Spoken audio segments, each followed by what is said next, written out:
अस्सलामुअलैकुम, मैं हमारी अली, आप देख रहे हैं मेरा चैनल। मेरी फैमिली का नाम आया तो तुम लोग किस तरह से बचोगे। डकी भाई के इंकशाफात के बाद रजब भट्ट और इकरा कंवल की फैमिली भी इस वक्त रगड़ी गई है।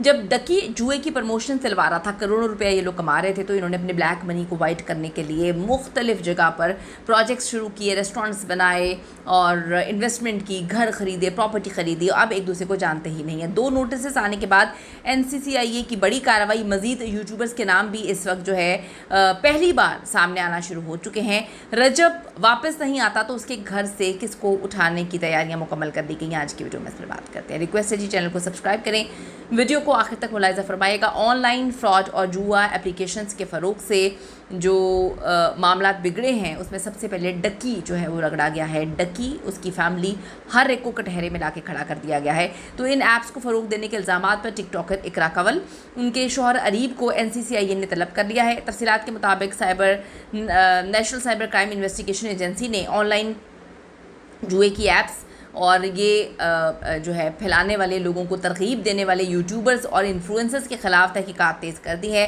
क्रैकडाउन के दौरान यूट्यूबर इकरा के शौहर अरीब परवेज़ को गैर कानूनी ऐप्स और जुए के फ़रोग पर तलब किया गया है। इकरा को भी NCCIA ने नोटिस जारी किए थे, ताहम जो है उनके घर बच्चा पैदा हुआ है, इस वजह से उनको अभी जो है 2 महीने का मेरे ख्याल में रेस्ट दे दिया गया होगा। यूट्यूबर रजब भट्ट, इकरा कंवल और अनस अली को 9 सितंबर को तलब किया गया था। ताहम इकरा के ख़िलाफ़ तहकीकात, उनके हमल और सेहत की सूरत हाल के हवाले से आर्जी तौर पर मौखिर की गई है। उन्होंने अपने वकील बैरिस्टर मियाँ अली अशवाक के ज़रिए तहरीरी जवाब जो है वो जमा करवा दिया था और मौक़िफ़ इख्तियार किया कि डॉक्टर्स की हिदायत के मुताबिक 2 माह तक तो वो हिल नहीं सकते।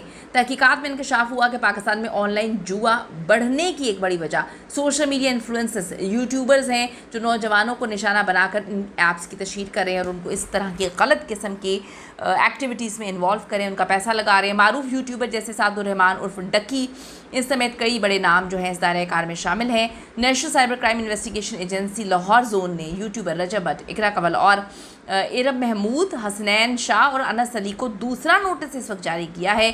NCCIA ने यूट्यूबर्स को मुख्तलिफ मुकदमात की तफ्तीश के लिए 9 सितंबर को बुलाया था और 9 सितंबर को पेश ना होने पर उन्हें 15 सितंबर को तलबी के नोटिस जारी किए गए हैं। NCCIA हुकाम का कहना है कि यूट्यूबर्स को 15 सितंबर को बुलाया गया, गदम हाजिरी पर कार्रवाई का आगाज़ कर दिया जाएगा और अब नोटिस जो हैं वो जारी हो चुके हैं। अब हालात ये हैं कि जिस्मानी रिमांड ख़त्म होने के बावजूद अगर हम डकी की बात करें तो डकी को तो ज़मानत नहीं मिली। 3 हफ्ते तक उसका जिस्मानी रिमांड चलता रहा।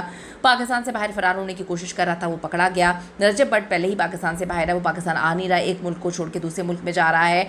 अब जब इसकी रिहाई अभी तक नहीं हो पाएगी 3 हफ्ते रिमांड के बाद, तो रजब भट्ट के रोते हुए वीडियोज़ भी आप सबको पता है वायरल हो रही हैं। उसके घर भी बच्चा होने वाला है, वो अपनी फैमिली से दूर है, इकलौता बेटा है, ये मसले मसाइल भी हैं। ये जो फैमिली खेलते हैं, जो डेली व्लॉगिंग वगैरह चल रही है, आप हमारी फैमिली हो, आप हमसे बहुत प्यार करते हैं, हम आपसे बहुत प्यार करते हैं और हम आपसे कुछ नहीं छुपाते और आप हमारा सब कुछ हैं, ये ड्रामेबाजियाँ करने वाले सबके सामने अब एक्सपोज हो चुके हैं कि किस तरह से चूना लगा रहे थे। उनको चूना लगा रहे हो जो आपके व्लॉग्स को देखकर ख़ुद पैसे कमा रहे हैं। यानी कि आप जो व्लॉग देख रहे हैं उनका तो कुछ भी नहीं आ रहा, उन बेचारों के पास क्या आ रहा है।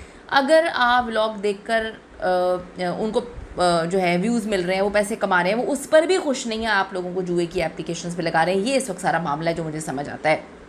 सोशल मीडिया यूज़र्स जान चुके हैं कि कोई फैमिली की गेम नहीं है, कोई ड्रामेबाजी नहीं है, कोई सच्चाई वगैरह नहीं है, सब झूठ है। डकी ने घर भी जो है वो रेंट पे लिया था, पता नहीं क्या क्या कहानियाँ आ रही हैं। सिर्फ जो है महंगी गाड़ियाँ और जो बंगले, उसके बाद लाखों की शॉपिंग दिखाकर चूना लगाना होता है और 2 नंबरियाँ करनी होती हैं, आवाम को गुमराह करना होता है। ये सब चीज़ें सामने आई हैं। डकी भाई के केस के बाद एक बात तो 100% जी क्लियर हो चुकी है कि रजब भट्ट समेत बाकी जितने भी इन्फ्लुएंसर्स हैं उनको माफ़ी नहीं मिलने वाली अभी तो। इसके साथ साथ सबसे बड़ी डेवलपमेंट रजब भट्ट के फ्रंट पर जो है वो हो रही है कि जहाँ उनके जितने भी पुराने केसेस हैं उसको खोल दिया है, वापस बुलाने के लिए पाकिस्तान जो है वो उनकी राह हमवार की जा रही है। मारूफ यूट्यूबर रजब भट्ट, उनके साथियों के खिलाफ ज़्यादती केस में भी यहाँ पेशरफ्त हुई है।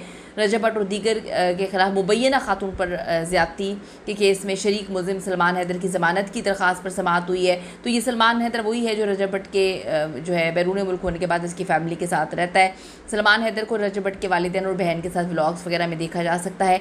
बात यहीं पर नहीं रुकती। रजब भट्ट के ख़िलाफ़ जी एक और मजबूत तरीन मुकदमा बना लिया गया, एक और महाज खोल दिया गया है। लाहौर की मकामी अदालत ने national cyber crime investigation agency को तौहीन मज़हब के इल्ज़ामात पर यूट्यूबर रजब बट के खिलाफ कानूनी कार्रवाई करने का भी हुक्म दे दिया है। अक्लमंद के लिए जी इशारा ही काफ़ी होता है। आप देखें कि मुकम्मल ताउन करो, नहीं तो जेल यात्रा करो। ये इस वक्त सारी चीज़ें क्लियर हो चुकी हैं। मैं सिर्फ एक बात बोलूँगी, जब हम ज़्यादा की हिर्स करते हैं ना, यकीन करें हम कहीं के नहीं रहते। हम इतना कुछ हमारे पास होता है, लेकिन हम वो मटका पानी से भर जाता है, फिर भी उसमें पानी डालते रहते हैं। तो फिर आप देखेंगे क्या हाल होता है। जो हुआ वो इंतहाई खौफनाक हुआ, ये नहीं होना चाहिए था, लेकिन सब कुछ हो रहा है। पाकिस्तान की आवाम जो है उसको ये चूना लगा रहे थे, और पाकिस्तान की आवाम सोचती है कि जो है ये लोग बिल्कुल ठीक है। अल्लाह बेहतर जानता है कौन सही है या कौन नहीं। लेकिन मैं एक बात जानती हूँ, आजकल के दौर में जो मैंने चीज़ देखी है, लोग आपको इस्तेमाल करते हैं, इस्तेमाल करके आपको टिशू की तरह फेंक के चले जाते हैं। लोगों को कोई परवाह नहीं होती आप उनके साथ कितने मुखलिस हैं, आप उनके साथ कितने लॉयल हैं, आप उनके साथ कितना अच्छा कर रहे हैं, आपने कभी उनको नुकसान नहीं पहुंचाया। लोग आपको इस्तेमाल करते हैं, और बदज़ात लोग होते हैं जो इस्तेमाल करते हैं। ये मैं एक जनरल बात कर रही हूँ। जो आपको इस्तेमाल कर रहा है, यकीन करें वो ख़ानदानी नहीं है। ख़ानदानी लोग तो इस बात की कदर करते हैं कि अगर आप उसके साथ अच्छा कर रहे हैं तो वो रिटर्न में आपके साथ अच्छा ही करेगा। अपनी कीमती राय ज़रूर दीजिएगा। See you in the next video.